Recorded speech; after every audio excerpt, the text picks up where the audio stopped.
In today's assignment, we're going to do a couple new formulas. We're going to first do a basic math formula, then we'll look at some other new formulas that we can use our function button to perform. So first thing that I want to do is make my columns so that all information is readable. So once I have my information typed in here, I can use these lines at the top to drag to make the columns wider so that my information doesn't overlap into the next column. So adjust each one as you need to. If you want to make it automatically fit the information that's there, you can double click and that line and it makes it the size it needs to be to make it fit. So our first formula that is listed in your instructions is going to be to figure the sales amount. The sales amount is going to multiply the yards sold by the unit price. So when we're using basic math formulas, we start with an equal sign. Then I'm going to click in the cell that contains my yards sold, which in this case is C5. To multiply, I'm going to use my asterisk, and I'm going to multiply it by its unit price. So equals C5 times D5. When I enter, it gives me my answer. And in Google Sheets, when you are going to use the same formula down the column, it's going to try to autofill it for you, and you can click on the green check mark to do that. So each of these have a sales amount representing the yards sold times the unit price. So that's a basic math formula. We've got some new formulas down here along with an average that we've done before. The biggest problem we're finding when we do averages is that we're including the wrong amount of information. So for these three, we're going to be looking at the sales amount that we just figured. For the number of salespersons, we're going to look here. So be careful that you're highlighting the right amount of information. So to find the number of something, we're going to go back to our function button and we're going to choose count because we're going to count the number of salespeople that there are. So once I click count, it adds the first part of my function here for me. And then I just have to highlight the range or group of cells that contains that information.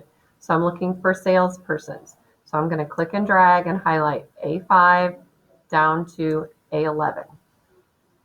So it's counting how many different things I have in those boxes or cells contained. So not how many words, but how many boxes have I highlighted. So when I enter, then it's going to tell me that that's wrong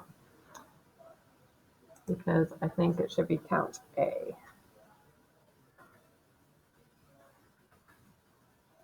It should be count A. So we can't use just regular count. When we're counting words instead of numbers, it has to be count A. So you can type that in, equals count A, then highlight your range. Okay, averages we've been doing for a while now, but again, we've been highlighting the wrong information. We have no total to include this time, so we shouldn't get confused.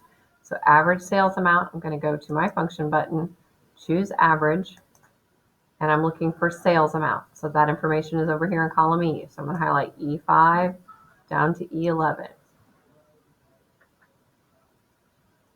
Okay, so two new ones. We're going to find the lowest sales amount and the highest sales amount.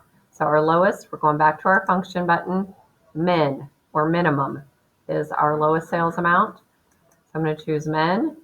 Again, I'm going to highlight the sales amount and enter.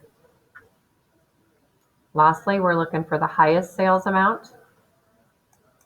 Max or maximum shows our highest, so I'm going to choose max. Again, I'm looking at sales amount, so I'm going to highlight my range and I'm going to enter. Okay, the last thing we need to do before we submit our assignments is to, first of all, have the right information. So you shouldn't be using my name, but your name in the place that it says that.